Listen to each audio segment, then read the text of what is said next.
Deuxième question, on est face à une fonction qui est une fonction rationnelle. J'ai une erreur d'ailleurs dans mon texte que je constate maintenant, que je vais corriger. Hop. La fonction elle est définie sur R privé de moins de 1. Pour quelle raison? Parce que 1 et moins 2 sont des racines de ce polynôme ici. Alors, on s'intéresse, nous, à une limite en particulier, qui est la limite de f en plus l'infini. Donc, la limite de cette fonction en plus l'infini, si on procède comme d'habitude, on va aller chercher la limite de 2x carré moins 8x plus 6. Et là, rien qu'en commençant comme ça, eh bien, on est sur une forme indéterminée. Parce que le premier terme, ici, il tend vers plus l'infini, et le second terme tend vers moins l'infini. Plus l'infini plus moins l'infini, d'après notre tableau des limites de somme, eh bien c'est une forme indéterminée. Donc, dès le départ, pour cette limite-là, on va devoir lever l'indétermination en factorisant par le terme prépondérant. Alors, factoriser par le terme prépondérant, ici, ça va vouloir dire factoriser le polynôme 2x carré moins 8x plus 6 par son terme prépondérant, et également le polynôme x carré plus x moins 2 par son terme prépondérant. Il n'y a pas de raison que ce soit le même terme prépondérant, hein, ça dépend ici des polynômes qui vous sont donnés. Donc, on va chercher, nous, quels sont les termes prépondérants de ces polynômes. Donc, on va lever l'indétermination en factorisant.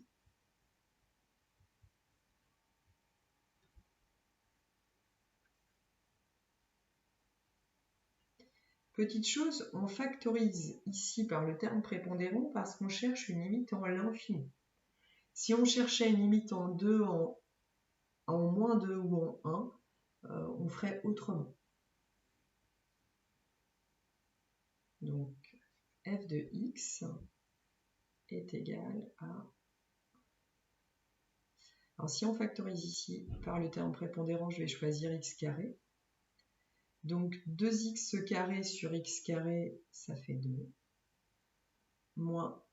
Alors, 8x sur x carré, si on le fait là...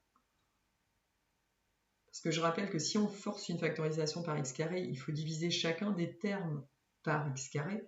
Donc ici, 8x sur x carré, si on simplifie, ça fait 8 sur x. Donc moins 8 sur x. Et puis l'autre, il faut aussi penser à diviser par x carré, donc 6 sur x carré.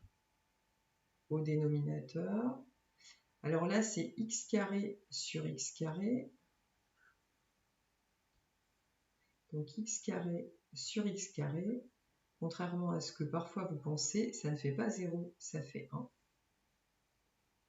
Quand on fait 3 divisé par 3, c'est égal à 1. En 3, combien de fois 3? Il y va une fois.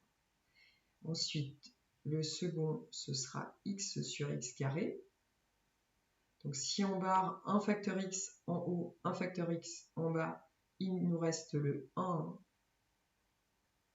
en haut et x en bas. Et puis, moins 2, il ne faut pas que j'oublie aussi de le diviser par x carré. Et là, je ne peux pas simplifier. Arrivé ici, je peux simplifier x carré, et donc il me reste 2 moins 8 sur x plus 6 sur x carré, et 1 plus 1 sur x moins 2 sur x carré. Et puis je vais chercher la limite de 2 moins 8 sur x plus 6 sur x carré quand x tend vers plus l'infini. Alors ça, c'est égal à 2, parce que 2 étant une constante, de toute façon, ça ne bouge pas. Ensuite, le 8 sur x, c'est en fait du 8 sur plus l'infini. Et 8 sur plus l'infini, c'est 0. Si vous avez 8 € que vous partagez en des millions, milliards de personnes, chacun aura quasiment rien. Donc pareil, encore pire sur le 6 sur x carré, plus l'infini fois plus l'infini, ça fait du plus l'infini, et si vous divisez 6 par plus l'infini, 6 est complètement écrasé, c'est-à-dire que là, chacun reçoit 0. Et au final, ça nous donne 2.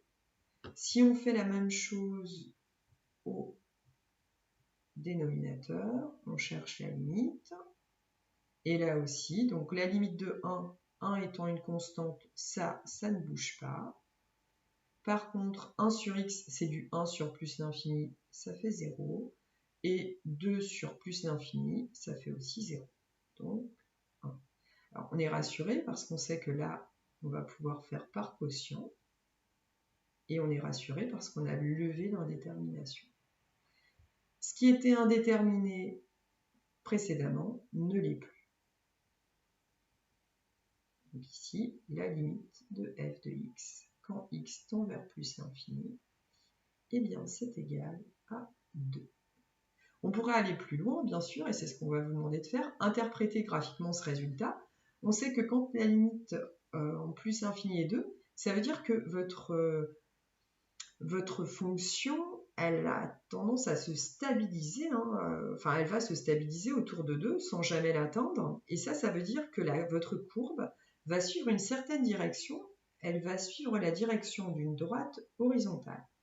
Donc ici, la courbe représentative de f admet une asymptote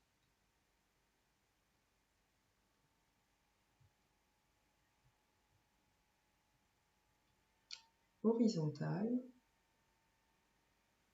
en plus l'infini d'équation y égale 2.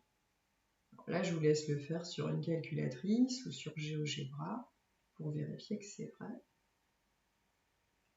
En tout cas, c'est en cohérence avec la limite qu'on a trouvée. Et c'est terminé. Merci d'avoir suivi cette vidéo et à bientôt.